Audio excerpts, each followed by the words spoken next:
Thanks for coming. This is our January meeting of the Taxpayers Association, which we've decided to dedicate to welcoming our county assessor for tonight's meeting. And with the approval of the board, we're going to suspend with all the routine business like minutes and agendas. That is the agenda for tonight. Keith Willnauer is our elected county assessor. He was last year, as far as I know, he was last year at our AGM in 2011, possibly also for some candidates meetings. Did you come up in 2012 and again in 2016? I'm not sure. But in terms of meeting with the public like this, it's been a few years. And the motivation for inviting him to tonight's meeting was communication I had from a member who experienced a little sticker shock on his assessment. We all got our property assessments, I guess, in December. So I thought, yeah, well, it's important to remind people, property owners especially, you know, how properties are assessed and how that connects to what your actual tax bill is, and what happens if you think the assessment is wrong. What can you do about it? Really appreciate Mr. Willnauer agreeing to come up. He's been the assessor for quite a long time. Is this your seventh? Eighth term, going into eighth term, so he knows his business. He must like his job, and we're happy to have you here. So I'll let Keith give some remarks, and then we'll have question and answer. Thank you very much. Thank you. Well, this is way too formal for the community center, but thanks for having me, and I really appreciate the opportunity to come. As was said, unfortunately or fortunately, as the case might be, I've had 29 years of experience in the assessor's office, and I've had equally as much opportunity to visit Point Roberts on numerous occasions, to this group and other groups, and just at a number of community events, and it never misses my attention that Point Roberts certainly is part of Whatcom County, and it's an important part of Whatcom County. And I can only say I was a little glad that it hasn't changed all that much. It doesn't seem over the years, because I can still find my way around. So it's harder to get from Blaine to here than I had really kind of remembered. But nonetheless, I'm glad to be here tonight. And it is true, some things are going on, and so I appreciate the opportunity. I wish you had spent a little bit more time on your official business and not given me all of this time to spend with you, because it sounds like you've been waiting with many questions. My goal tonight is really to speak to your concerns and to answer your questions. It's not, to present some kind of rote PowerPoint presentation that I do occasionally, or speak about property tax 101 or some of those things. So I don't mind doing it, but stop me at any time and start asking questions about what you think is really important to you. The principal thing I think that's important to speak about in terms of the Point Roberts Taxpayers Association, or Point Roberts residents, is my familiarity with Point Roberts and what Point Roberts really is all about, so to speak, in terms of its relationship to the rest of Whatcom County and to its relationship amongst its own community. And the first thing that people always ask me is, well, how do you determine what's going on in Point Roberts? And the answer is somewhat difficultly. Point Roberts, as you already know, is unique. It stands alone, and it often, over my 29 years, is doing marketplace gyrations that aren't really in touch at all with the rest of Whatcom County. So Bellingham and Linden and Ferndale might in the marketplace be doing one thing, and then Point Roberts, for some reason in the real estate market, is doing something else. And the answer to that, to be specific, is that we spend a great deal of time, focused on Point Roberts and what actually is happening only here. So, are any informations or sales or any indications from anywhere else in Whatcom County being used to try to figure out what's going on in Point Roberts? And the answer is no, not at all. We are entirely focused on what's happening in Point Roberts. Then the question becomes is there a lot happening or scarcity of things happening? And we've seen both those situations. And I guess I would say at this point here, we're not overwhelmed with a wicked hot real estate market in Point Roberts, but we're also not seeing a disastrous scarcity of information. So most of what I'll be talking about and most of the response of the assessor's office to Point Roberts, is coming from Point Roberts. And it's coming from the information that we have and the information that we focus on and study in order to determine, how to best represent Point Roberts by our task, which is to analyze the real estate marketplace and determine, what are fair assessed values for properties in Point Roberts. And that's what I'm here tonight to talk about. Our task is to do that annually. Annually, we revisit every property in terms of an analysis of its assessed valuation and its relationship of the assessed valuation to market value. And sometimes that's done once every 6 years, with a full-blown physical inspection from the ground up appraisal of every property. And then sometimes in the interim of those 6 years, that's done with an analysis of market indicated situations from sales, and then those are applied statistically to the properties to keep them in touch with the marketplace. To make a long story short, on Point Roberts, this was not the year for Point Roberts necessarily to be physically inspected. That was a year ago.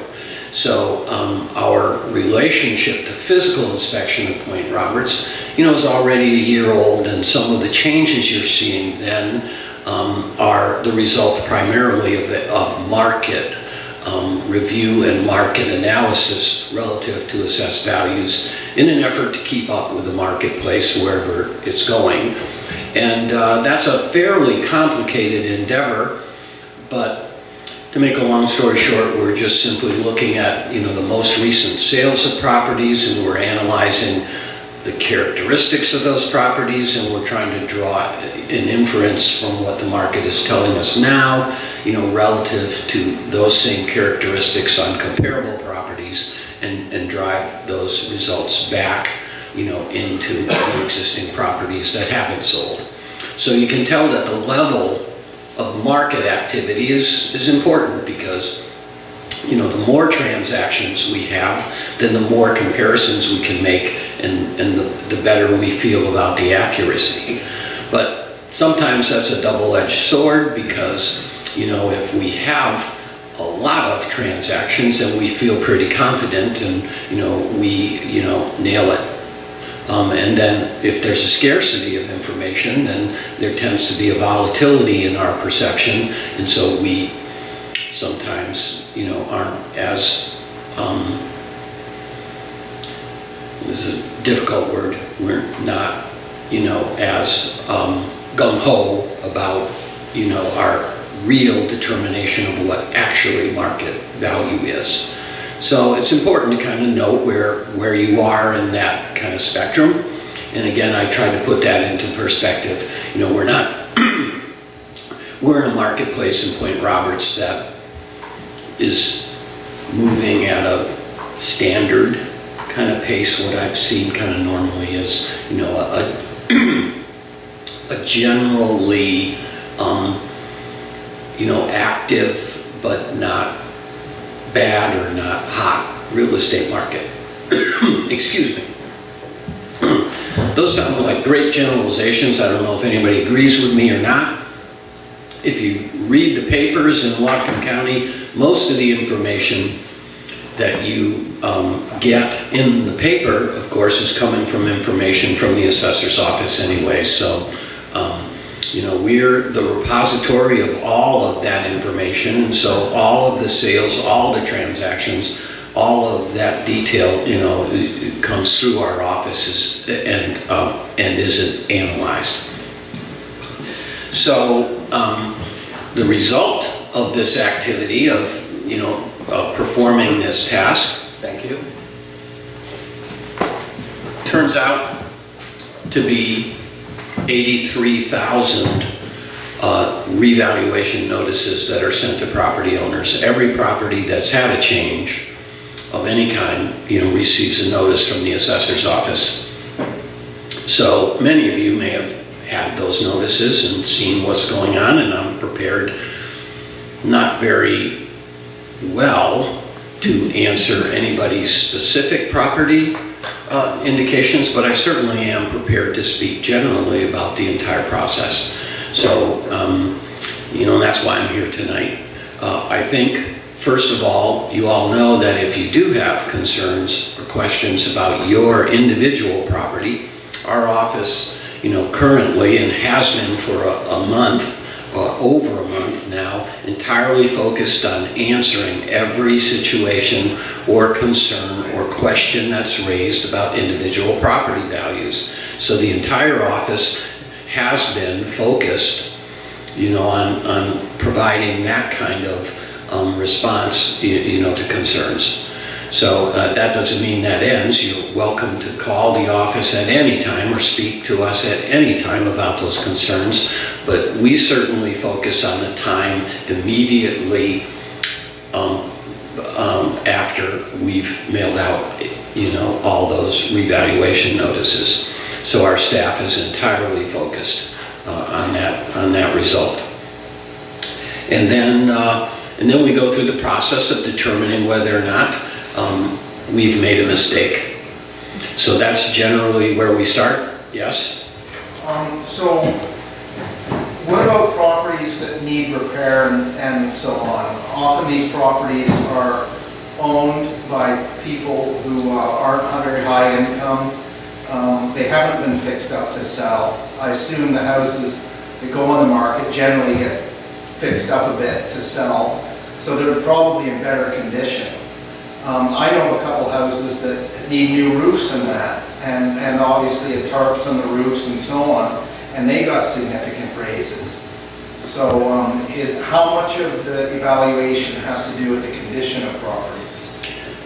It tends to focus primarily on the point at which we're able to determine the condition of the property or changes to the condition of the property, and that's when we physically inspect the property or when we have notification of building permits. So, you know, one may be going one way and one may be going the other way.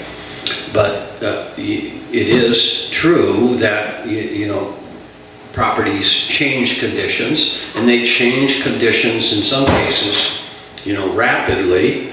And are we able to make that determination and make those adjustments in market value? And the answer is generally not, unless somebody raises that issue with us to make it known, and then we validate it as a result of their concern. So that's why, again, I encourage, you know, people, you know, to participate. The participation with the assessor's office, you know, has a lot to do, and I'll simply just call it the squeaky wheel getting the grease.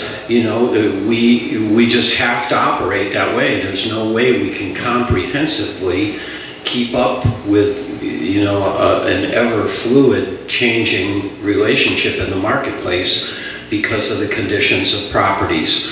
If something really dramatic has changed, we may not necessarily be aware of that unless it's brought to our attention. And then the question is, it's brought to our attention, then we get the chance to kind of refocus on whether or not the information we're currently using is accurate or not. So you have access to all of the information that we're using in terms of the attribute descriptions of your properties. So if you go to our website and you look and our condition of your property says, it's good condition, but you've had renters in there for a year and a half and they did something dramatic and just basically wrecked your property, that would not be a change we would know about, and you could raise that question with us and say, look, my condition has changed. And the answer is, does condition affect the value of properties? And the answer is absolutely. A well-kept property, maintains an appreciated market position, and a property that needs a whole lot of work, of course, enters into what we call a cost to cure situation, and market values tend to deteriorate under that scenario. So yes, we have to deal with that. But when we do value the property from a physical inspection to get it kind of correctly positioned, the condition of the property is noted, the condition of the property is considered, and conditions of properties are part of the process of determining accurate assessed values for those properties. Does that sound? Yeah, so again, the people with properties in not good conditions are obviously the most ones vulnerable to what a tax increase might, the stress that a tax increase might put on them. So are those among the people that you really recommend contacting you, the people who've had an increase and yet whose properties need significant work that may not have been noted before? That's a perspective-based kind of question. The kind of, trying to perceive a social position for certain properties that might or might not be in some kind of condition or not, isn't what we'd be looking at. The answer is anybody who looks at their assessed value and says to themselves, I could not sell my property for that because the assessor's made a mistake, then that's the person we need to be talking to. So, it's not true that properties that are going down in condition necessarily go down in market value. It all depends on the other forces of the real estate market that are at work. Now, and again, properties may go up in the real estate marketplace, but if there's been a change of condition, we're not going to know that unless somebody adds that to our consideration, and then we would determine that maybe really good properties went up, say 10%, but a property that was really good but then went into disrepair, it may have only gone up 3 or 4% because it's lost its position against the marketplace. But that's, again, difficult to determine if we're not physically inspecting every property every year. And so how do we make that correction? We rely on people responding to their revaluation notice and then bringing those concerns to us. Now again, if you look at our data, and our data says your house is in poor condition when we valued it, then it's probably not going to be that advantageous to you to bring it to our attention that it's still in poor condition, because we've already noted it. But if there's a change in that condition, those are the things that make it very difficult to keep track of, especially outside of the revaluation cycle. So it's all a matter of kind of perspective. I admit it's not a perfect science. we're valuing, 115,000 properties and revaluing them every year. And things are changing to every property, and the markets are changing continuously. And so it's not a perfect science. But again, the administrative technique of responding to the concern that indicates that might indicate that something is erroneous or needs to be addressed, that's the administrative technique we have to apply. And so inversely, if we don't hear from people, we kind of think we got it right. So that's, a lot of people have said to me, well, I don't want to kind of call the assessor's office because then, you'll get on my list and you'll be one of those people that complain. And I say this routinely, continuously in this kind of a public forum.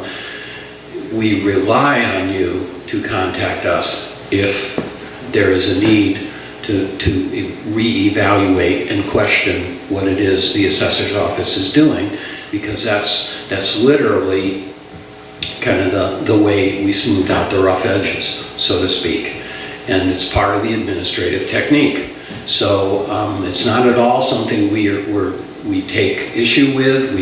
We're not involved with our own values personally or take anything personally. The situation is to do whatever it takes to get it right and to do it as efficiently as possible so that we're not spending the extra amounts of tax money that most people don't appreciate having to pay. So we do the best we can in that endeavor.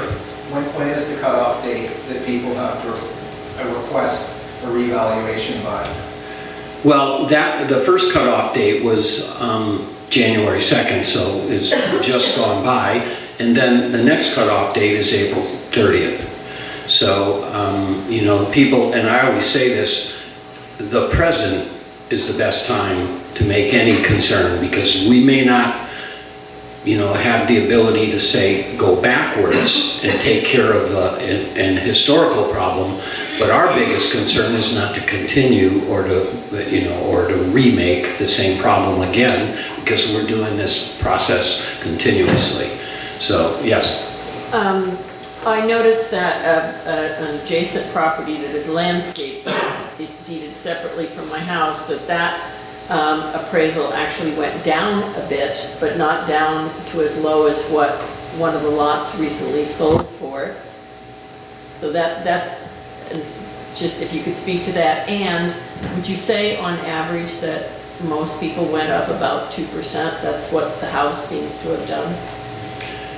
I was reviewing kind of Point Roberts, and the way the valuation technique proceeds is it tries to characterize properties into populations, and then it tries to utilize sales that represent those populations. I don't want to say categorizes them, but we have different kind of personalities for properties. You have a bare lot, you have acres, or you have a mobile home on a lot, or you have a house on a lot, or a house on acres. And we tend to push our properties into definitions that represent these arenas.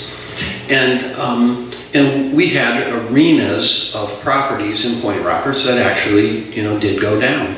So we saw some marketplace anomalies in Point Roberts that had market going, and I'll just simply generalize, entirely in a different direction, than the rest of Whatcom County. And then we had some other properties that hung on, stayed vital, showed appreciation, but I don't think, I would characterize any appreciation as being anywhere near the appreciations that we're seeing in the rest of Whatcom County. So when you take, Bellingham or Linden, for residential properties, and if any of you have been reading Herald, then they're talking about 12 and 13%, market appreciations overall, generally. And then we have different things happening in different areas, and then different properties reacting a little bit differently.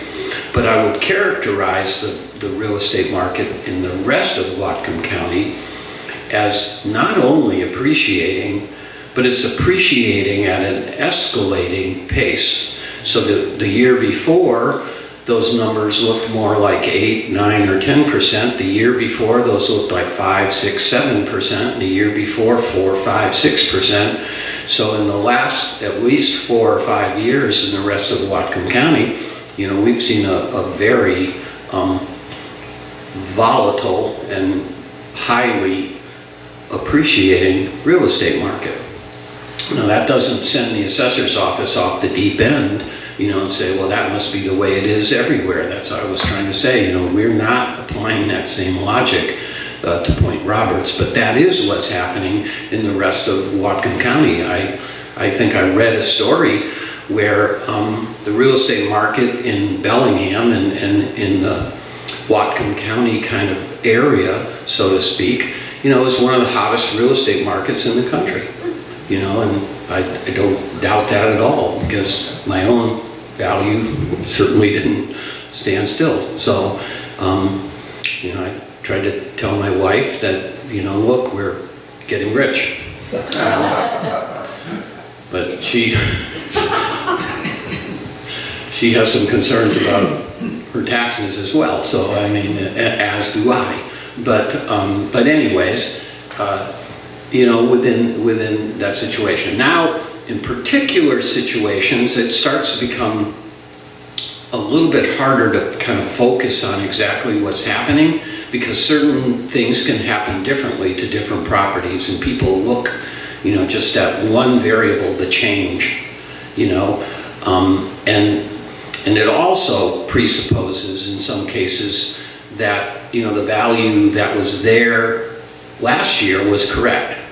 And so, if there's changing relationships, we have to look very closely at those. That the story you've spoke to kind of, and this is often the case when I'm speaking, it doesn't sound legitimate. And, that wouldn't be what I would suspect would happen, which would be different comparable properties move in different ways in the marketplace.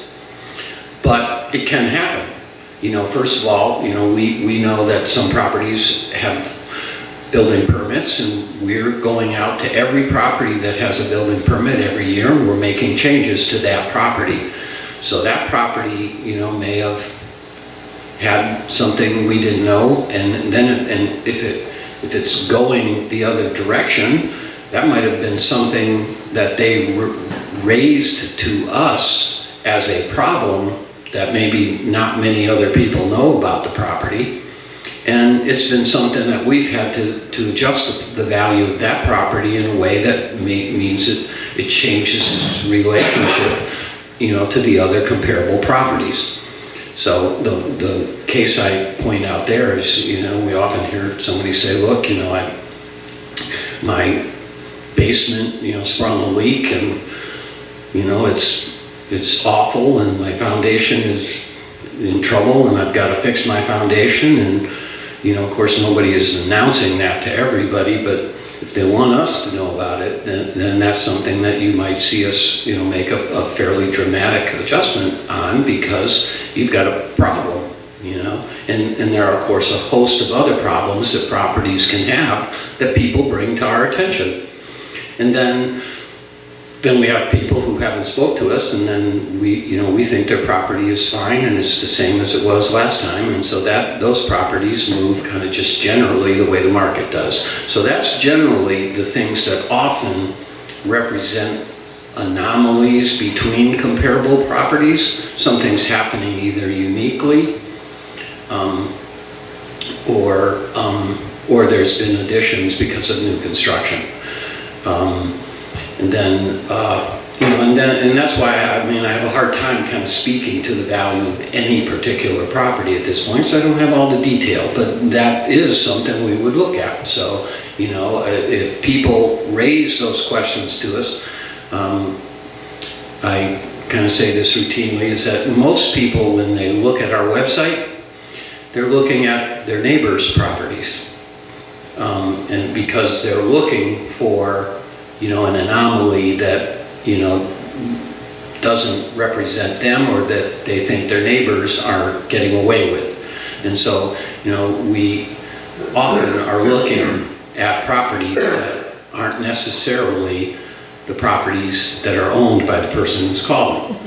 And that's okay. I mean, again, we're not sensitive to where the information is coming from. We have to take it with a little bit of a grain because not all neighbors are neighborly.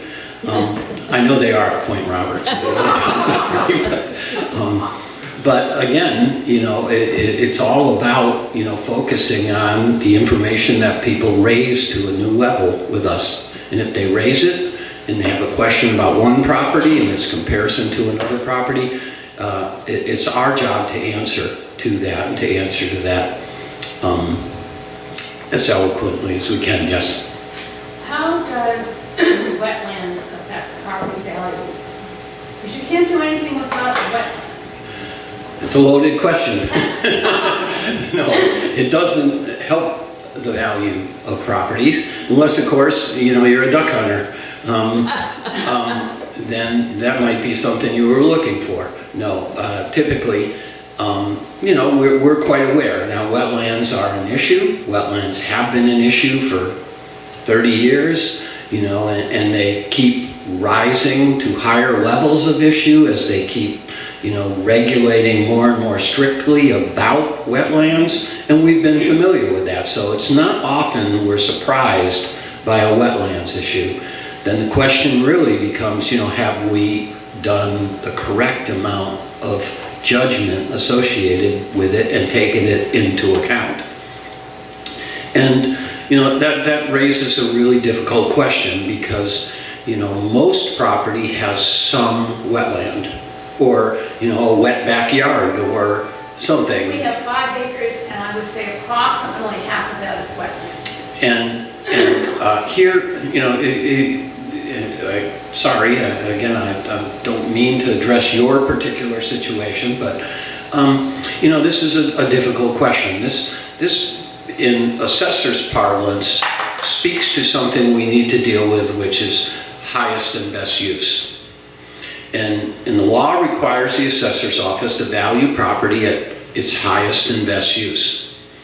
And so, the highest and best use might be, a single home site on 5 acres. And so, then the question is, well, how much is that half of that 5 acres being wet affecting that property? And it may not be affecting it that much because the other half is a great home site. And then we run into a situation where, we're dealing with what we call, excess land or land that isn't necessarily facing a potentially much higher and better use. It's always going to be what it is, which is just part of a bigger parcel.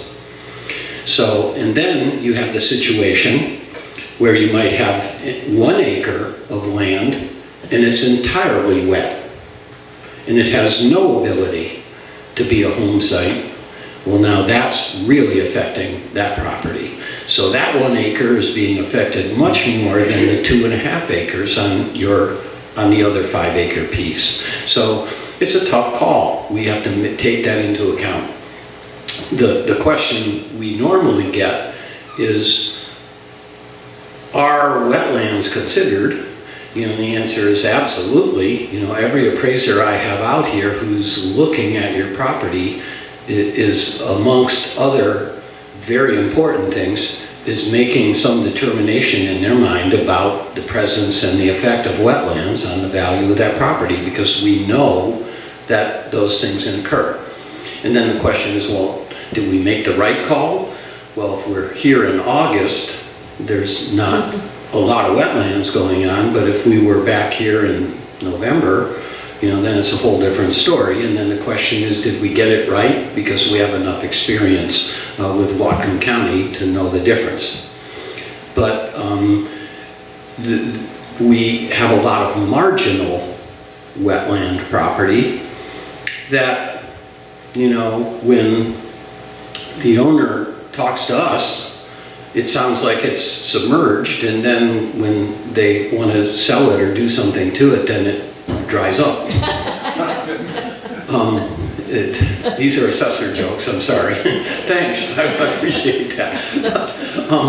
To make a long story short, it is a matter of judgment, and at both ends of the spectrum, we have swamp that's underwater that we know never has a chance, and then on the other hand, we have high and dry Mount Baker View, beautiful home sites at the other side, and most of our property is somewhere in between. And then we try to make those judgments. But the question you have, I think, is do we take that into consideration? And the answer is yes, absolutely. The question about what we take into consideration goes way beyond that. People often ask, do you take this into account, or do you take that into account? How about the dust on the road? How about the guy next door? How about, this big tree that's rotten? How about this, that? And the simple answer to all of that is that the assessor is required by law to take every situation or circumstance that would affect the negotiations between a willing buyer and a willing seller into consideration. And then the law goes on to say, oh, by the way, if you don't know what everything is, it certainly includes regulations, government impacts, zoning, comprehensive plan, critical areas, and it goes through this short list of additional things. So there's a double emphasis on those kinds of concerns. But the true definer of what is most considered are the things that have the largest impact on value. So, and this becomes a matter of judgment because, some people, if their fence is 6 inches in the wrong spot, that's ruining their entire life, and then, then there are other things like somebody spills a toxic barrel of something on your land and now that is a problem. And so our job is to try to determine somewhere, what are the things that really affect the values of properties. And by the way, wetlands are one of them. So we do know that. Then we tend to focus on, view and waterfront and access and, water availability now, which is a brand new topic. So we're starting to figure out, and at a higher and more sophisticated level, the things that are really affecting the values of properties. And then the question is, where do you get that information from? Well, you get it from seeing the sales of those properties, and you see one sale, that is a high and dry property, and then you see something that's very comparable, except it has half of it being wetlands, and you see a different market indication, and you start to say, well, that's the difference between these two properties. And the difficult thing is, in some cases, the market doesn't really demonstrate, in some cases, that much difference. And particularly in the development of a single home site. This is what we see. Most people want a home site, unless it's commercial land or or farmland or something that's not residentially usable, then residential use tends to be the highest and best use. And so most people want a residential home site. And then all the other attributes that go along with it, tend to add or detract from that basic value, but most of the value is predominantly engaged in the fact that it's a residential home site. And then what typically affects it more than anything then is location. So we know we have residential home sites in Point Roberts and we have residential home sites in Bellingham. They're both residential home sites, but in the marketplace they might be saying different things. And so location is a primary contributor or detractor or appreciator of value, and then the fact that it can be a home site. Or is a home site.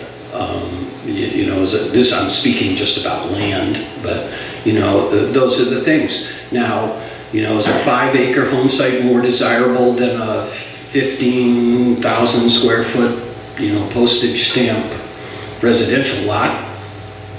To some degree, yes, but in other degrees, sometimes not necessarily, because 5 acres just means you have more land to deal with. You can't do anything with it. It's low and wet. Then it just becomes a way to keep your neighbors away from you, because you've got a rural residential home site, and the rest of us, like myself, are living in town and have to hear my neighbors yelling back and forth. And I've got students living across the street. It's awful, but then that's when you find out that people do appreciate 5-acre home sites, and that's why people like to move out into rural Whatcom County and get out of the city, because they're desirable residential developed opportunities. So I think you know all that. I'm sorry, I'm not lecturing you, but I'm just trying to put it into perspective. It's a tough job, and we try to look at each piece individually, because each piece is individual.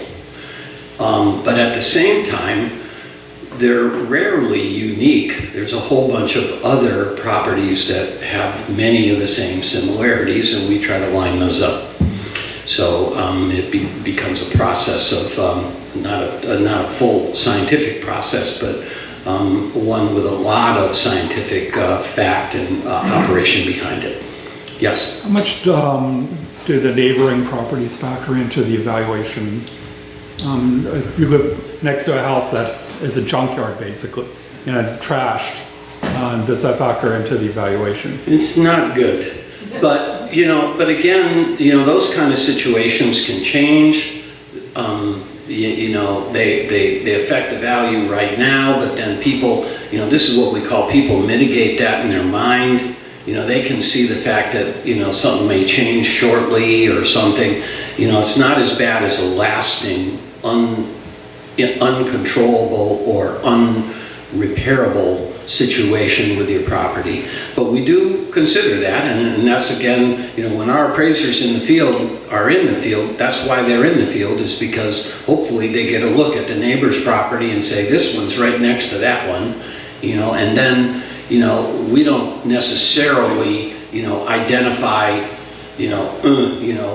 $10,000 deduction because of his neighbor, and then put that all over your property because your neighbor would see that, and blah blah blah. But does it affect the appraiser's judgment in terms of knowing that there is an impact and that it does need to be considered? And the answer is yes. That's why we hire professional appraisers with professional appraisal training and background, because they're supposed to be smart enough to make those kinds of adjustments.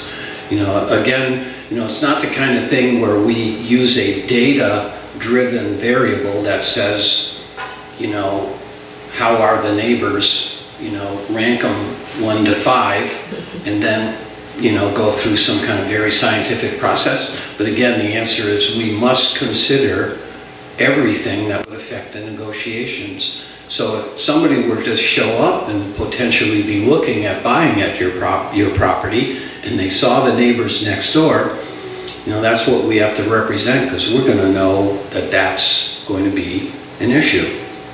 And so it's subtle, but it is considered. Yes? So how would we go about appealing the assessment? Well, we have what's known as the Board of Equalization. And the Board of Equalization is an entity that's independent and separate from the assessor's office. And so it operates on its own, but its role is to present a forum for a third party intervention, between the property owner and the assessor. So it's a quasi-judicial, but meant to be approachable administration, and it's on the Whatcom County website. It's actually part of the county council's office, but you'll see it there, specifically as the Whatcom County Board of Equalization. and you file a petition with them, and then they forward that petition to us, and then we look at it, and that is a great way to start the squeaky wheel scenario, because we pay very close attention to people who've gone that far, you know, and still have a problem, because that still means we might have something very important to consider. So is that the first step, or to call assessment? We like people to call us first, Yeah, okay. and then, you know, to hopefully And then get if it there's a resolved. disagreement, then go to equalization. Yeah, and the situation, however, is that if you do petition the Board of Equalization, we still have an opportunity to mitigate. So we still become part of the process, and you know, I'd say at least half of the petitions that we receive, you know, are settled through you know an agreement in terms of what would the real value be, and if the property owner agrees and the assessor agrees, you know, then the appeal is pretty much removed. So you don't have to go to a hearing, so to speak, but it is a way to preserve your ability to continue negotiations with the assessor's office if at first you didn't succeed. So, yes. There's places in the point where there's existing homes, say on a waterfront or something, and you get somebody comes in and builds this big castle type thing that's worth, you know, megabucks. Does that have a big effect on the other homes there? Not unless they built it right in front of your view of the waterfront.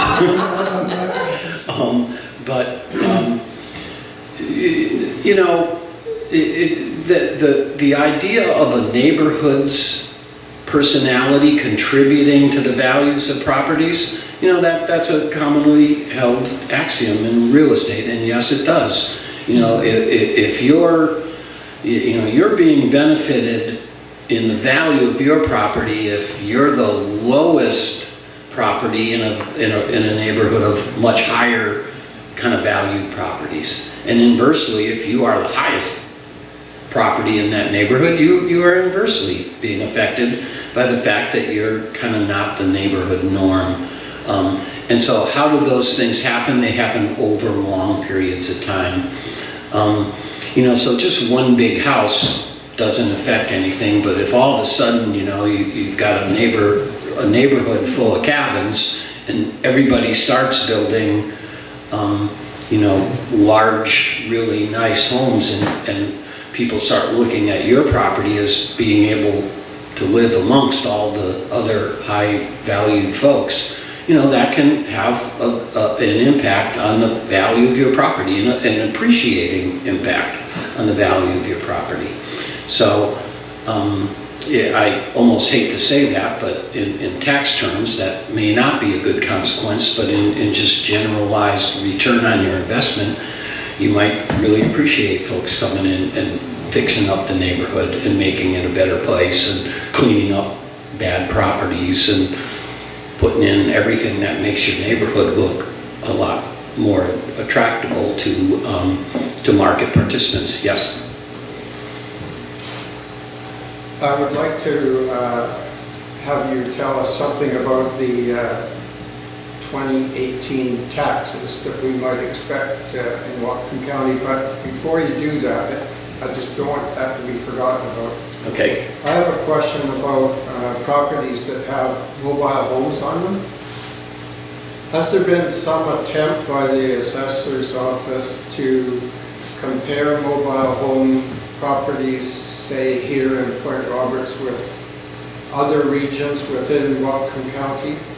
Because it's my experience in my neighborhood here in Point Roberts that those people who own properties with mobile homes seem to have had their assessment increase much higher percentage-wise than those homes that are not mobile homes, those properties without.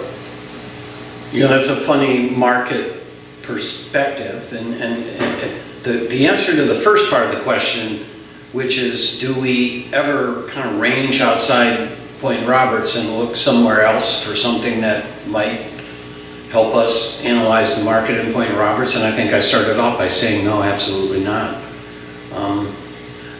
And because, you know, location, you know, is a very predominant influence on market value. And so you know, we're not going to compare disparate market areas just because the properties are identical. We do identify all of, you know, we would identify all of the sales of mobile homes on Point Roberts and figure out what's going on with mobile homes. By the way, it sounds like my phone, but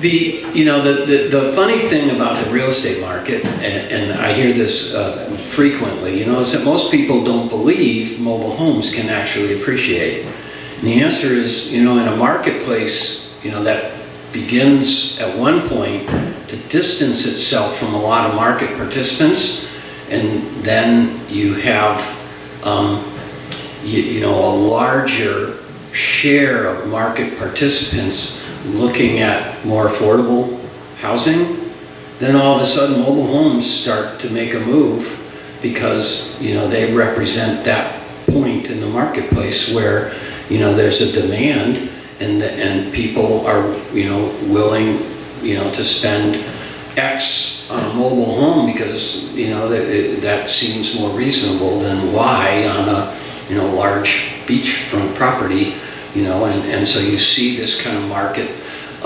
situation. Now, mobile homes on Point Roberts are unique in that Point Roberts, you know, has, you know, kind of these kinds of communities, much the same as, let's just say, Birch Bay or, you know, or Kendall, where we, you know, Whatcom County has areas that, you know, have high densities of mobile home properties. And I guess I would say, just generally speaking, in the marketplace again, mobile homes are appreciating. And mobile homes are, you know, and in some cases, you know, the impact on their appreciation is more dramatic than the impact on the appreciations of a regular, you know, 2,000 square foot single family residence, because there are more market participants, there's more demand, people raise their prices, you know, and they still look affordable. And I think that's what we're seeing in mobile homes. So it's not surprising to me. Normally mobile homes tend to stay static or, you know, or depreciate to some degree, but we've seen, you know, the inverse happening in the last 4 or 5 years.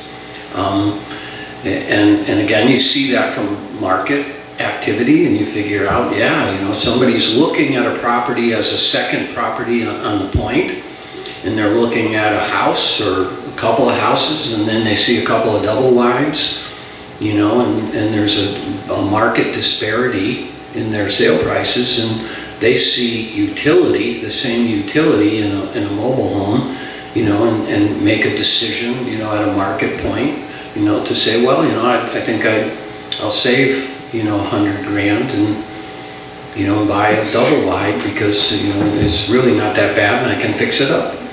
You know, and so then all of a sudden we see a double wide that, you know, maybe was manufactured in 1998 or something that, you know, most people would say, oh, you know, look at that, you know, it's just a square double wide, or, you know, and even further than that, you know, it's just even going back to single wides. What we're seeing in Whatcom County with single wides are that if they're set up on properties that are demonstrating Hearst problems, which are water availability problems, suddenly, you know, that qualifies the property with a residential use for its well. And so you can have a 1962 Bendix, you know, sitting on 5 acres and, you know, and all of a sudden, you know, that becomes a much more valuable property than just a bare 5 acres that can't drill a well.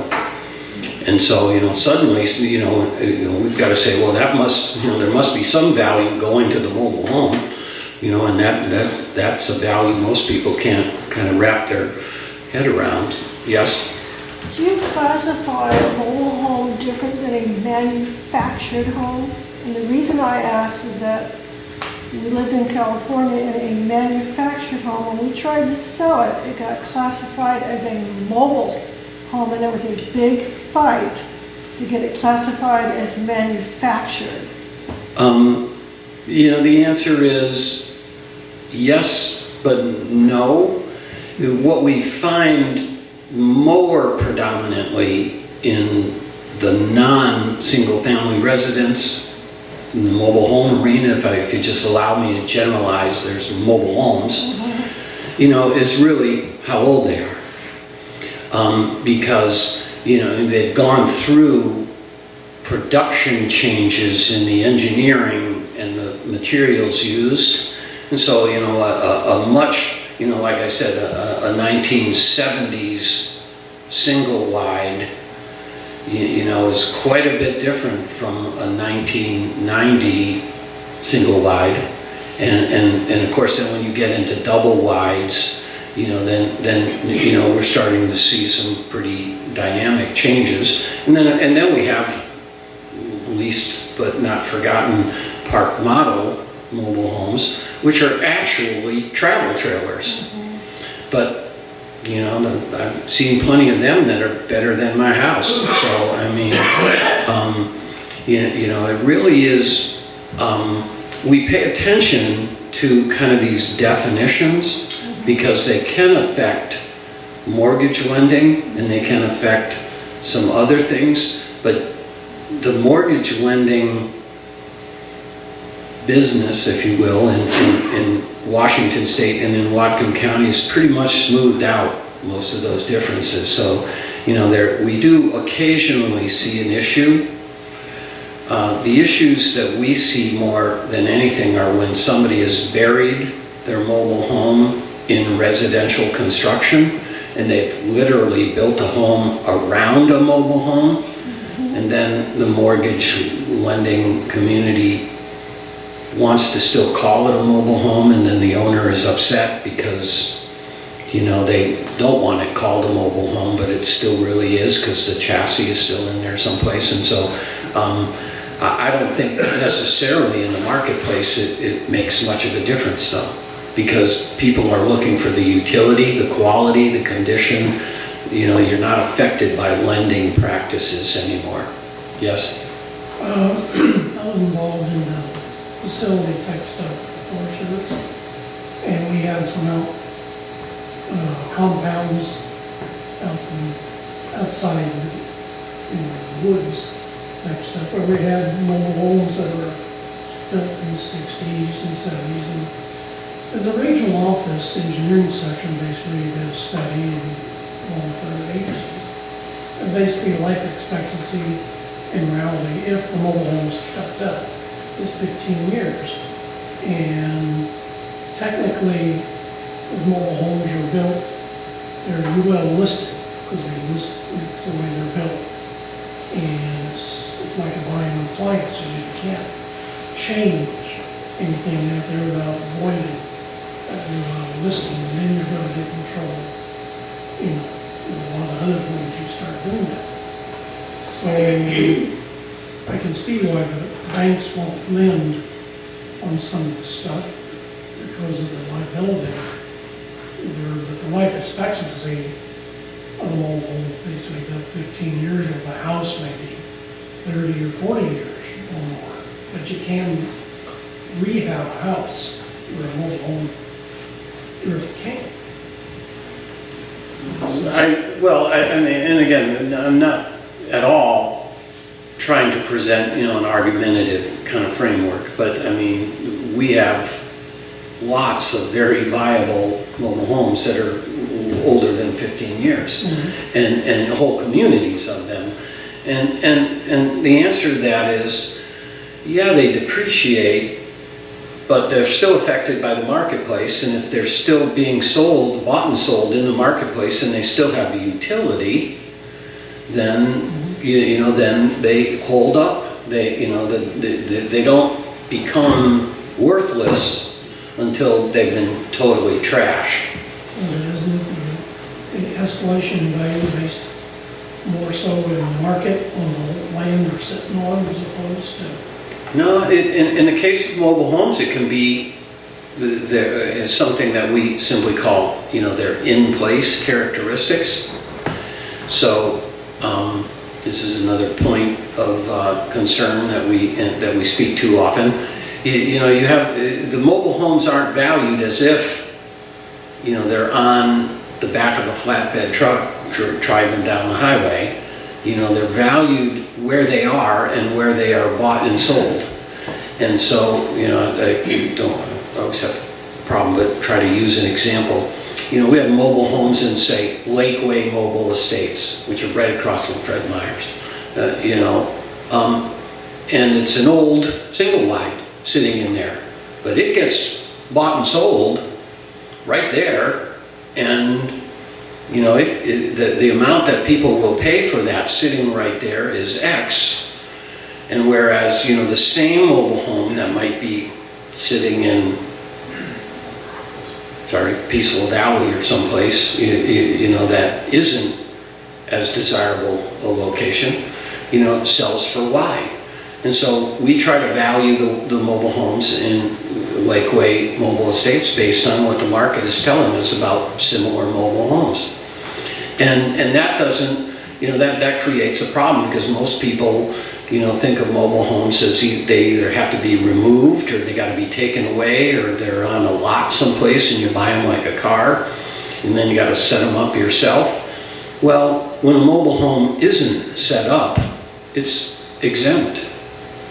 It's when it is set up and usable as a residential property that it becomes taxable for property tax, and then it's taxed in place. It's taxed, as set up, as defined, so to speak, but by statute. But basically, that's why we differ, from, let's just say, the Kelly Blue Book value of a mobile home in many cases, or the totally depreciated value of a mobile home. Because if it's set up, it's generally still has utility, it has value, it's not depreciated to worthless, and it's still present in the marketplace and is attracting market participants. Yes? Yeah, I have a situation which probably not too uncommon, so it's worth throwing it out. I have an adjacent lot, an undeveloped adjacent lot next to the lot where my house is.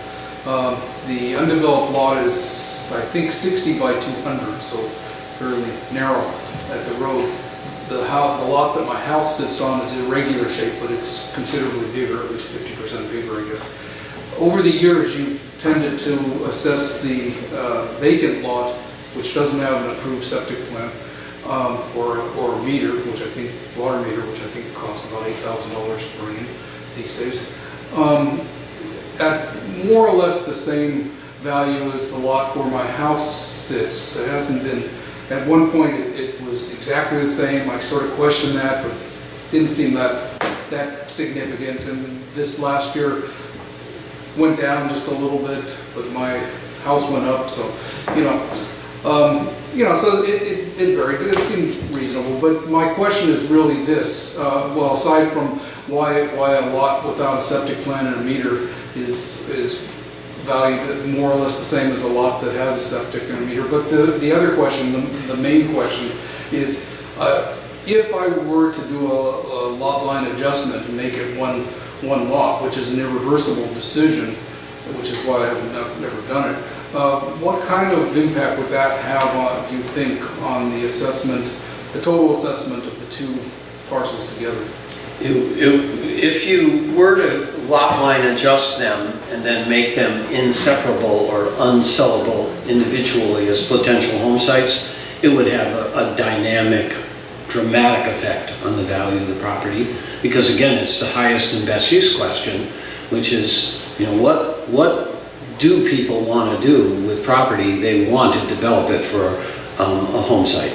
And so if it loses that highest and best use, then it becomes valued as excess property with no higher and better use. The remaining lot is much bigger now. Well, yeah, I mean, now you have a lot that is bigger than it is. It's still a single home site, but it's just a bigger lot, and you've added excess land Probably to it. some savings. Considerable. Again, I mean, the difference between a developable property and an undevelopable property is dynamic. That's the situation, you know, if you've heard this story, and I'll say it again, I call it, I prefer to call it the water availability story in Whatcom County, which is, which is a moratorium on building permits that, as I understand it, isn't affecting Point Roberts, but is affecting the rest of Whatcom County. And that is, a moratorium on a building permit that says, you can't get a building permit unless, you can prove that you have an existing well that has been used residentially, or that you will have absolutely no impact on any other water that might be around. And so, so that eliminated what we used to utilize for the majority of residential development in Whatcom, in rural Whatcom County, as being exempt wells. And anybody could dig a well and put a well in, and then you could build a house. But now you can't. And so then what has that done? It's taken a whole lot of property that was developable and made it undevelopable. And so the question I'm facing routinely every day, as you might suspect, out of 83,000 notices, the majority of discussions I'm having are about people who suddenly figured out that their once developable property is now undevelopable and therefore not worth much. And then that became a dynamic shock to a whole lot of people, and at the legislature right now, there's a whole lot of people down there making a fairly dramatic point about what the heck do you think you're doing? And justifiably so, because, the impact on every person's investment in property, just collapsed, if that's what they were thinking they were going to do with their property. Now, if you had other higher and better uses, then maybe it's not that big a deal, because you can still grow raspberries or blueberries or some other things, and there are other uses for property, but most people want to develop residential uses for their property, and that's what the marketplace is supporting, and that's what people are buying. And so when you lose that, now you got a picnic spot, or and again, I do know that when you try to sell that property, nobody's that interested, because there are plenty enough picnic spots. But anyway, sorry to get right to that. I'm not. That's one thing. Most people kind of want to think their property can't be developed until they go to sell it. Then they want to sell it as a developable piece of property, and that's where the assessor and property owners often get in disputes. By the way, I do want to get to the tax question. So I'm sorry, I do want to answer everybody's questions, but I think it's important to speak about taxes because that's what's coming up. Taxes are your next big, notice.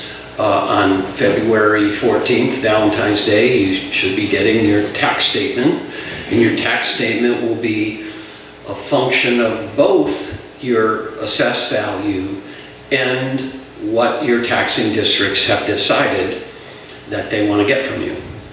And so I speak about property tax often, primarily in regards to something I call budget-based property tax. Budget-based property tax simply means that the budgets are set by the districts. They're set, and then the assessor values all the property and creates these relationships between the values of properties, but that relationship is simply used to distribute what each person pays as a share of their already set amount. So Point Roberts, you've got the Point Roberts Park and Rec District, and they need $35,000 to pay their bond. They're going to get $35,000 from property tax, and you're gonna pay, each of you are gonna pay a share of $35,000 based on the value of your property relative to the values of other properties. And if your value goes up or down, it doesn't matter. They're still going to collect $35,000. The rate just fluctuates. And so it's not the values of your property necessarily that are establishing what your tax bill will be. And that's my main point. My problem right now is that your tax bill is going to go up maybe, probably, a lot more than your assessed value. And then you're going to see both of those maybe change, and then you're going to be confused by which is which is causing high property taxes. And the answer to that is, when properties change value, then the relationships can change within the tax base, and then that can have an effect on your property tax. Because if, one kind of property gets a lot more valuable and another kind of property goes the other direction, then there occurs what is known as a shift in the burden, because you're still paying $35,000 to the Park and Rec District so they can finance their bond, but people are paying at different levels because of the changing value. But that impact from shifting values, I would characterize as being insignificant, generally, relative to what your taxing districts are doing. So I always have people focus on the money. Keep your eye on the money. The levy is the driver of your tax bill. So then I present on my website every year something called the Levy Year in Review. And so I take every taxing district and I kind of point out, who didn't take much of an increase and who, increased dynamically, because that's what's driving your tax bill, not the assessor valuing your property up or down. And that sounds like I'm trying to deflect responsibility. And the answer is justifiably so, because that's the truth of the matter. That's how it works. Then there's more to the equation than that. Then you have to pay attention, to whether or not you're getting what you paid for, whether or not you like what you're getting, whether or not you wanted a tax increase in order to pay for something. All of those questions are generally asked at the legislative authorities of the taxing districts that are making the decisions. So the Point Roberts Park, I'm not picking on the Point, sorry. Somebody else's district. But anyways, You can pick on us. They have 3 commissioners, and those commissioners meet and they decide how to meet the needs of the people that want them to do something and make your community more valuable, and that is financed by property tax, and then they go through this whole process. But the bottom line is if they decide, to build the Taj Mahal and indoor skating rink and think that a pro hockey team would come to Point Roberts or something, and they decide you've got more money than you know what to do with and you don't mind financing that, then your tax bill is going to skyrocket, as a result of their spending decisions. And so there's a delicate balance between the operations of these entities and the impact on your tax bill. Most of the time, you see these things as voter-approved additions. So at one time, there was no hospital district in Point Robertson, and someone said, no, we need a hospital district, and then they form it, and then sorry, I'm not picking on the hospital district, but it's just a good example, that you've added an addition to your tax bill, and there's no way, no matter what happens to your assessed value, you're going to pay more because that increases your tax bill. Now, with that in mind, that was a whole lot of lead up, to what's going on. What's going on primarily in Washington State is that the legislature has decided that it's going to fund K through 12 education through a different mechanism than what's been being used. And you hear this phrase, they call it the McCleary decision, but basically they're changing the tax structure to fund education in Washington State. Unfortunately, it's going to be done with property tax. And unfortunately as well, the whole discussion is very confusing, and it all went on in Olympia, where I doubt any of you were really participating. And the bottom line was, they came up with a nightmare that is going to blow the doors off your tax bill when you get it on February 14th. And the result of that is going to be a fairly substantial increase in the state's share of your property tax bill, which, by the way, is generally about a third of your tax bill goes to the state. And then the other third goes to local schools, and then the rest is divided amongst the smaller taxing districts. So in Washington State, about 2/3 of your tax bill funds education. 1/3 of your tax bill, is going to skyrocket. And the result of that, is going to be known by everybody in February. And I've been saying this for the last 6 months, every time I speak, in every location, simply put, start saving now, because when you get that bill, it's not going to have any real relationship to the bill you got last year. And it's primarily because of the McCleary decision and the fact that the state has decided that it needs an additional $2 billion to fund education, and it's going to do that through property tax. And that property tax just simply means, your bill is going to be higher. Now, have other things affected your tax bill? Sure, they all affect it minorly. You got the Blaine School District, I don't know what they're doing. You've got your own park and rec district, all sorts of things are going on. But all of that is going to pale in comparison, to what the state has just done this year. Now, I have to be careful, because the state has decided to kind of pound everybody in the first year with a huge tax increase. And then next year, they intend to reduce your local school levies, to offset the increase. So yes, is there mitigation coming? Along with swampland and some other things I know that are been told to me to be theoretically in my future, but purposely at this point, they have presented legislation that intends to create mitigation in 2019. And so then you can hopefully expect that may in fact be the case. But that's not the case in 2018. In 2018, you get all of the increase with no mitigation.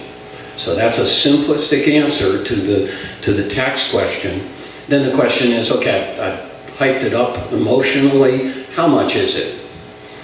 It's about, first of all, it should come in the neighborhood of a 55% increase in 1/3 of your bill. So how does that work out altogether? I'd say that's in the neighborhood of $1.20 of tax rate against your assessed value will be your increase. So if you have a $200,000 property, then you're going to see a $240 increase in your tax bill. Something like that. That's quick math, sorry. But that's going to be in the neighborhood of a 18% increase in your overall property tax bill. Now, that, by the way, that's on top of a lot of increases we had last year from any number of other issues that were just simply on the ballot. We also have an increase in the flood control zone district levy for Whatcom County, which was a 37% increase. So when I give my levy year in review, these things are going to be highlighted in that levy year in review. So hopefully that will help you to understand the nature of your tax bill.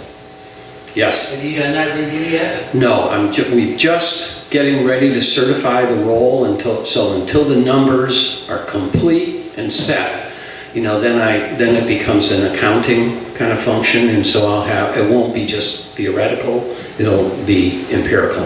And when will that be done? In another 2 weeks. So you'll see that. I will narrate this, by the way, on my website shortly. I've been putting it together.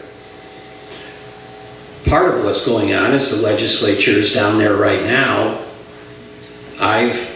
They've heard me speak, and they've heard other people start to react to what it is I'm saying, and now there's a certain kind of feeling in Olympia that, oops, maybe they got to reconsider, especially, with a number of other things happening, primarily the economy getting so much better, the budget surplus expanding, the budget forecasts are expanding, and in Olympia parlance, that means they have a lot more money than they thought they did, and so maybe they don't need as much additional from property tax. I don't know. They're talking about fixes to the McCleary law, and again, that's part of my concern because, part of the law says we're going to get relief, but somehow, the fix can just as easily be in addition to what's already happened. So, because the education community is speaking routinely about the fact that the fix that we haven't quite gotten yet, which is what I'm talking about, even though dramatic is not enough. Yes? This is education fix, basically directed by the state Supreme Court. Yes. Yes, that's the McCleary decision, represents a state Supreme Court decision that said the state needed to change the way it funded schools and increase the amount of funding for schools. And that they're doing. So, sounds like a harbinger of bad news, but I can only just try to point out, which hasn't really been said. So most of the dialogue that's gone on about the discussion about the legislation has called it the Levy Swap, as if there's a swap. And that's true. There is a swap next year. That's the swap. But the first year, no swap.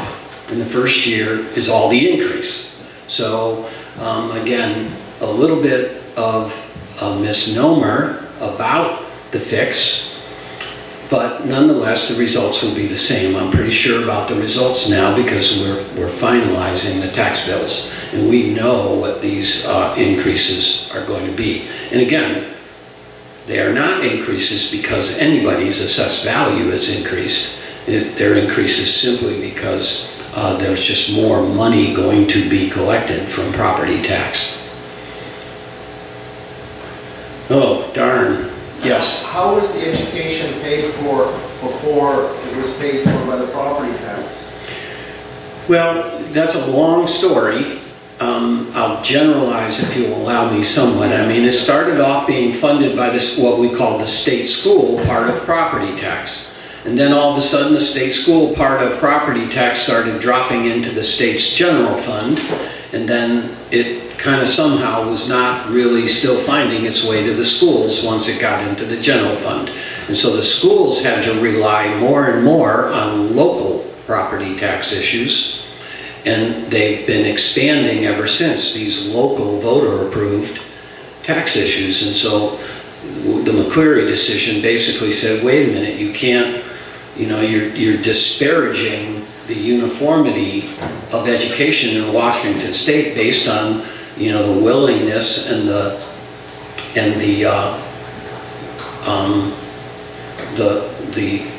richness, if you will, of the communities these schools are in. So if you have a very rich community, they're willing to vote higher and higher local levy issues and fund more and more of education from that community. Whereas, you know, if you have another kind of community that maybe doesn't have that robust of an economy and don't have the tax base to draw from, you know, then they tend to get a lot crankier and then underfund education. And so we have two different kind of educations going. And the McCleary decision basically said, no, that's wrong. You know, we have to equalize out this burden. And so they're going to equalize it by an overall, everybody pays uniform tax levy at the state level. And then they're going to ratchet back every district's local ability to pass locally approved funded education funding, and that education funding has to be for special purposes. It can't be for general education.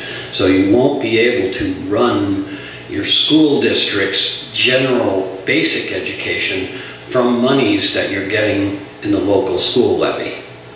So you here have enjoyed being part of the Blaine School District, which in Whatcom County is a very lucrative school district in terms of the fact that it contains, you know, BP as one of its primary, you know, property holders at a huge amount of assessed value. So your levy rates actually have been low, and, you know, funding education in the Blaine School District has been, the district itself has been able to get quite a bit of money without taxing individual property owners, you know, dynamically.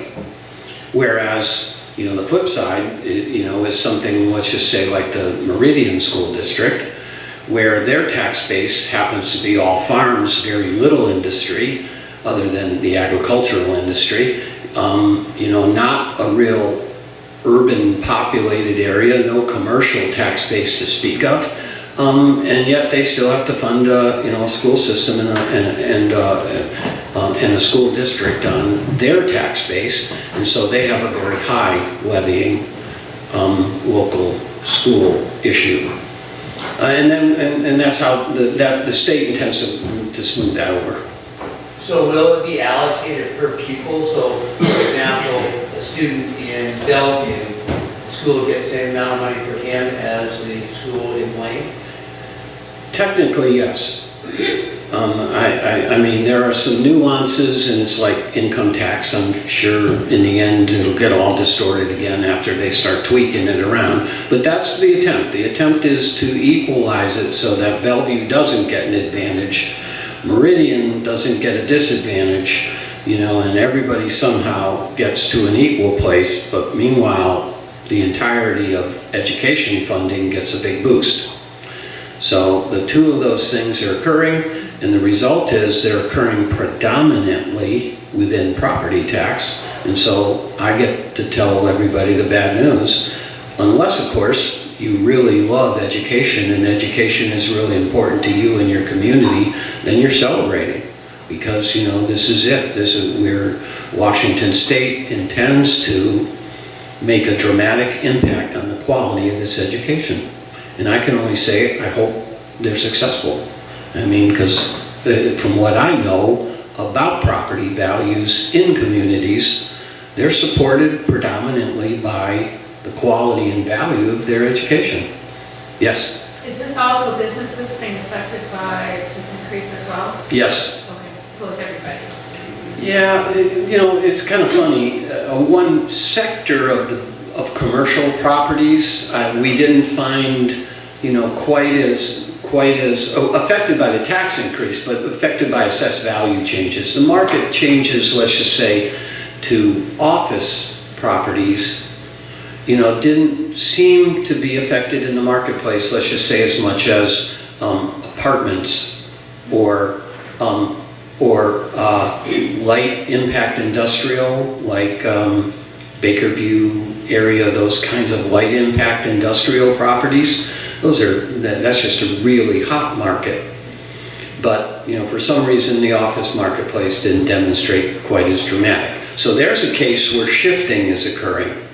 yeah, there's a little bit of burden being taken off the office properties because they're not enjoying great market, advantage. And then the other properties, apartments, unfortunately, in terms of affordable housing, apartments are going through the roof. So if anybody knows anything about the apartment situation in Bellingham, it's dramatic. We have 0 vacancies, and apartment properties are, just highly desirable because the whole apartment economy, is booming. Now, sooner or later, we see, then people build more and more apartments, and they come up to speed, and then we saturate the market. We've seen this. This is part of the advantage of 29 years in the assessor's office. I've seen it, going up and down, kind of both ways. I've seen, and I will say, I've had the opportunity to lower a lot of assessed values at times because the market's gone the other way. So it's not true that assessed values always increase.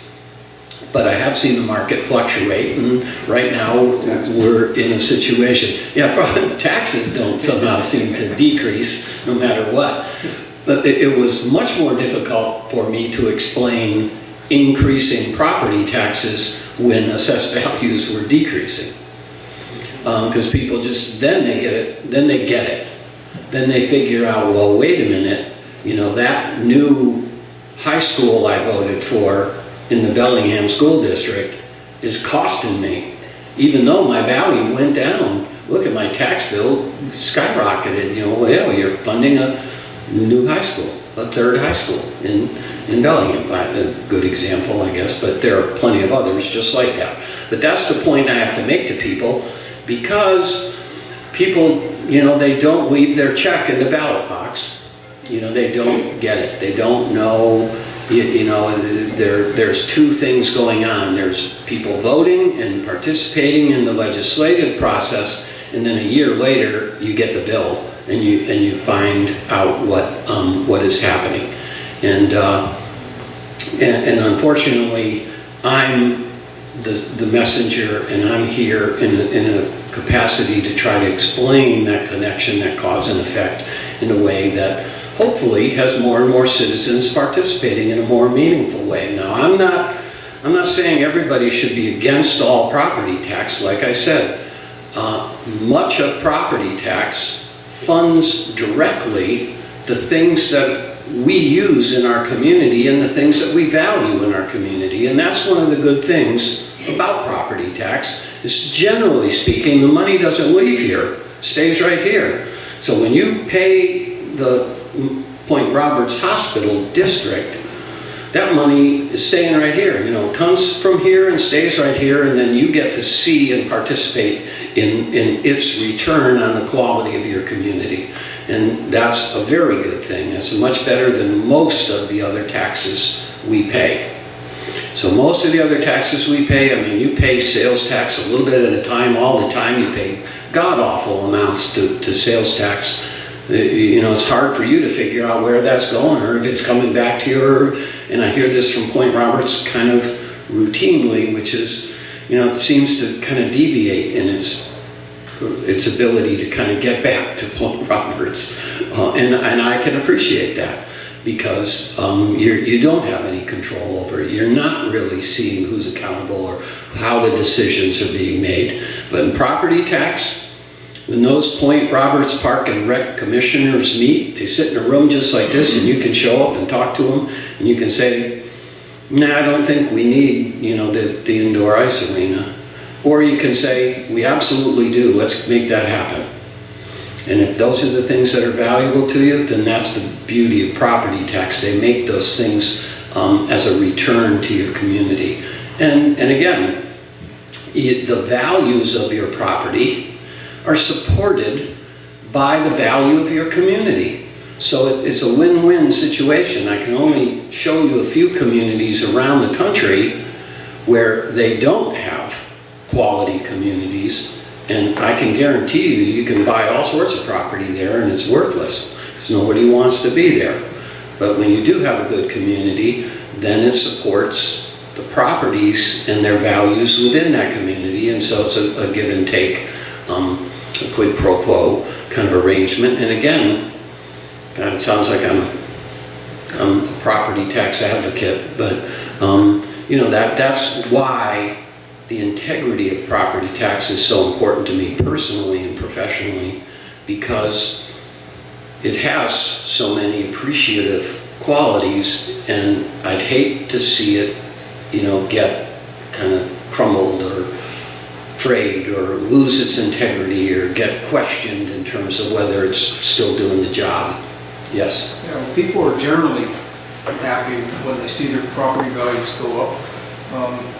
But it sounds like in this case, with say the Seattle and Bellingham markets being red hot and Point Roberts being very flat, that we'll pay less proportionately of this increased state tax than other people in other markets will.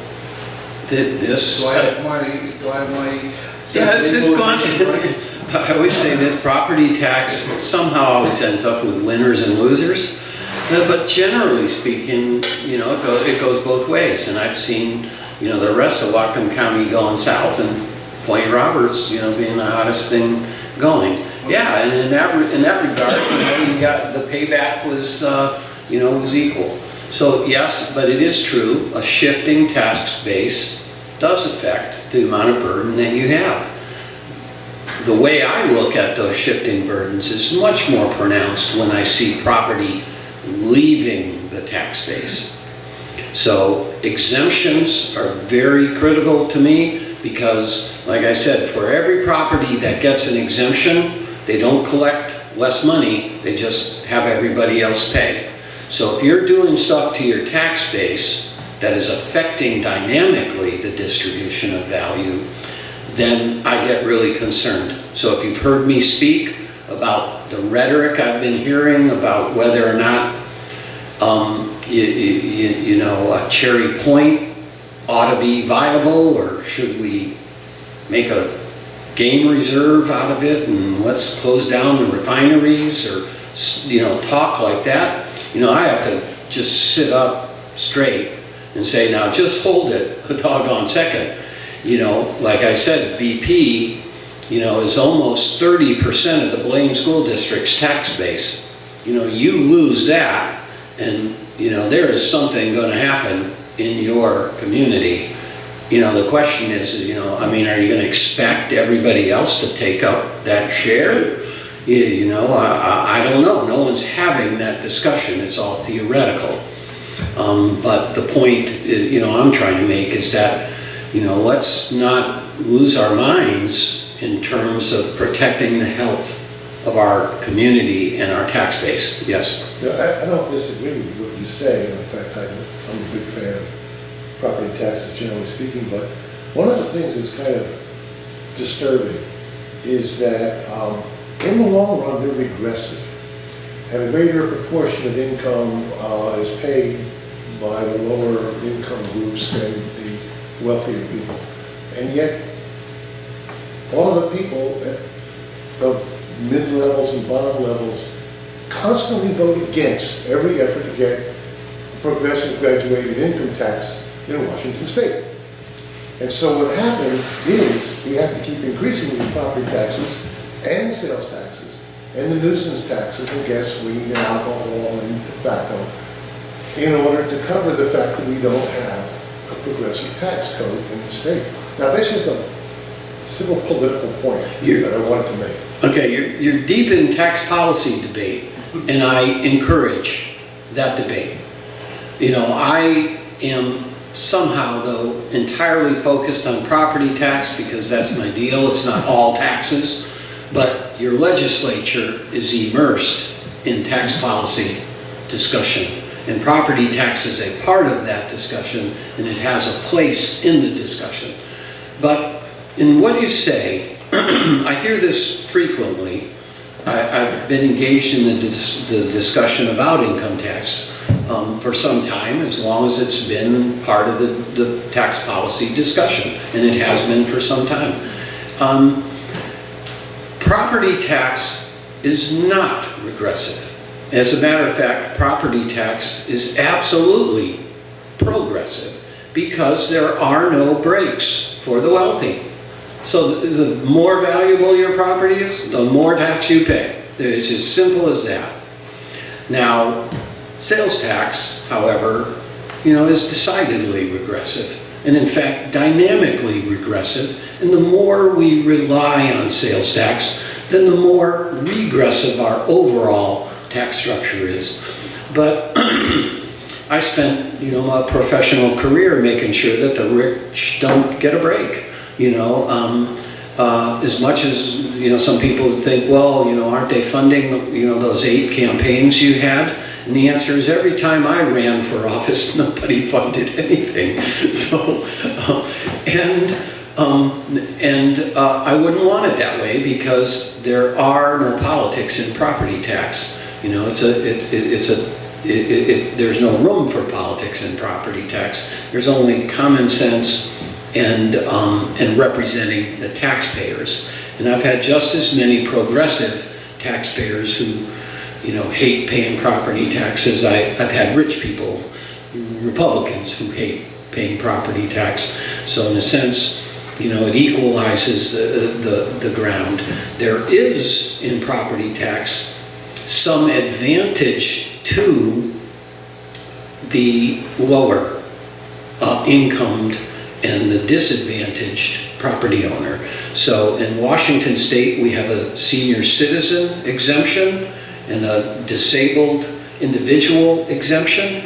And all I can say about that exemption in Washington State from property tax is that my knowledge about those kind of exemptions across the country is that Washington State has one of the best senior citizen exemption and disabled property owner, disabled veterans exemption in the country. We exempt huge amounts of values and taxes, from low income, fixed income seniors and veterans and disabled individuals. Whereas I tell this story,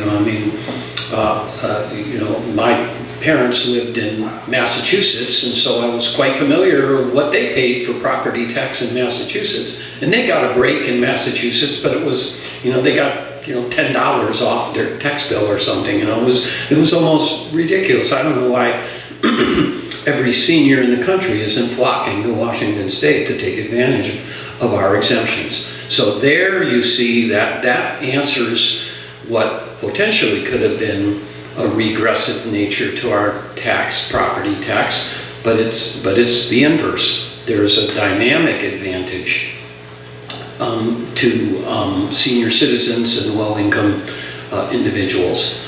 So they do get a break, yes. Sorry to interrupt. Are there any other surprises to the 2018 property tax besides the school tax portion? Like I said, the county's flood control zone district tax takes a jump.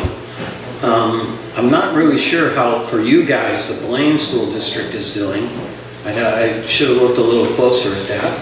But nothing that I see really affecting, a lot of other districts that affect Point Roberts. So, no, the thing about the state effect is that it affects every taxpayer in Whatcom County the same. So those increases, will demonstrate to every taxpayer and every taxpayer in the state. So inversely, so you're going to hear probably more about this, from the whole state soon when they all equally experience the same situation. I don't mean to, I'm here as long as you're willing to keep asking me questions or I'm not boring you. Last chance?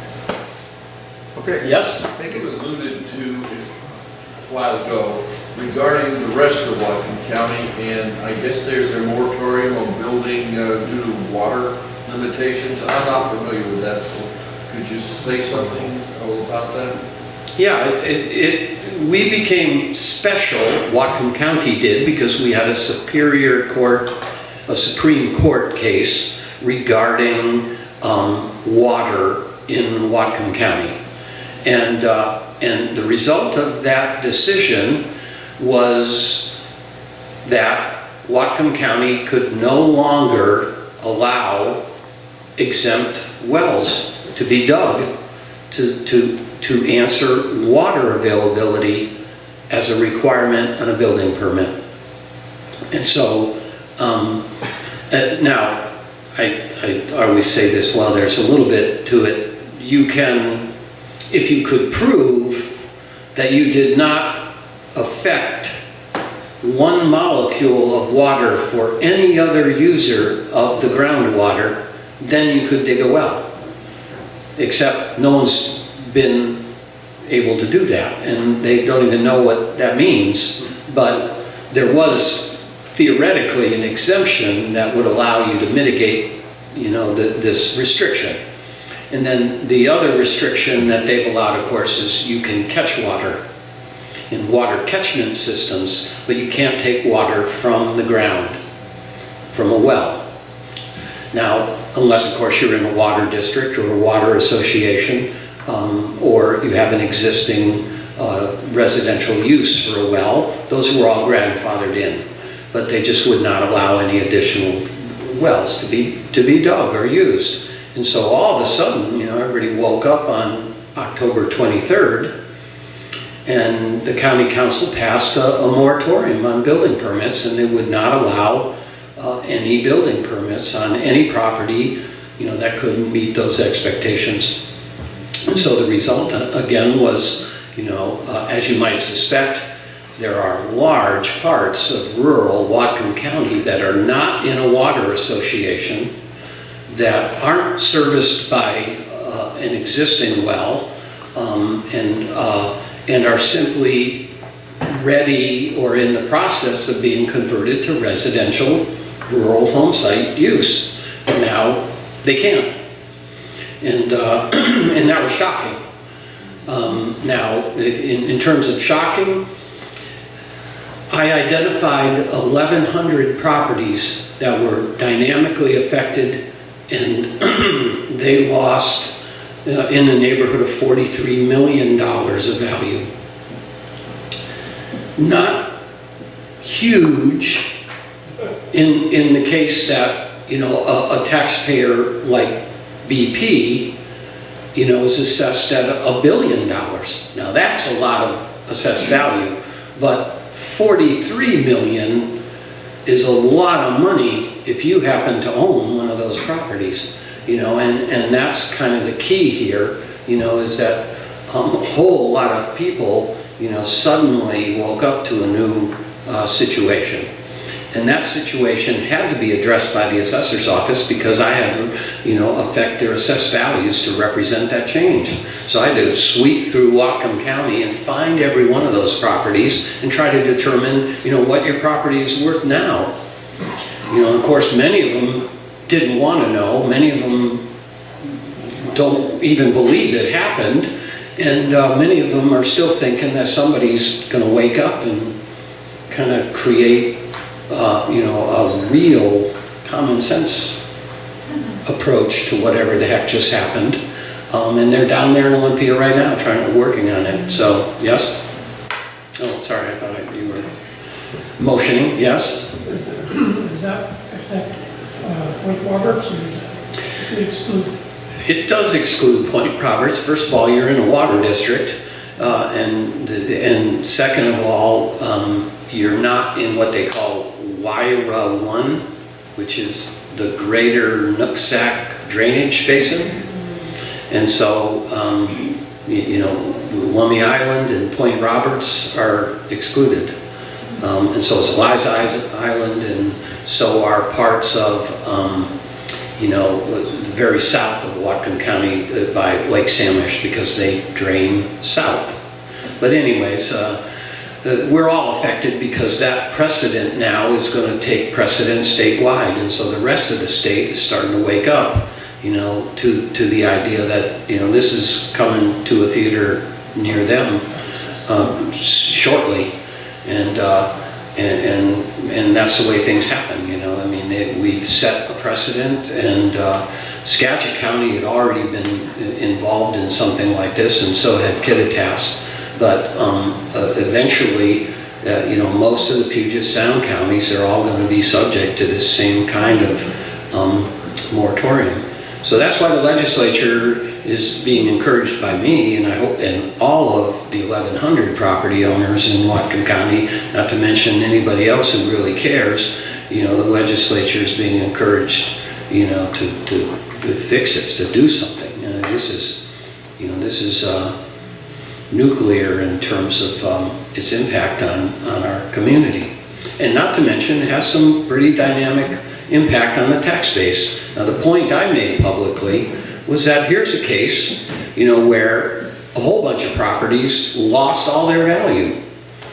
So, is there an impact? If you own a condominium on the boulevard, are you impacted by that? And the answer is yes, absolutely. Your taxes went up to cover that loss in value. There's been a shift. And then the question was, well, how much is that? Gee, hold it. How much was that? Well, it was in the neighborhood of $5 to $10 a year on a $250,000 property, which again is insignificant against the McCleary impact. But nonetheless, I just tried to make a point, and then I was accused of emotionalizing kind of the subject. And I don't think I did that. I just tried to make a point. These are the things in your community you do when you're not paying attention to your tax base, and you're picking winners and losers, and you're creating exemptions and special places for certain taxpayers. And so we need to protect that, that viability, that integrity in our tax base. We should probably wrap up. Okay. Thank you very much. Thank you.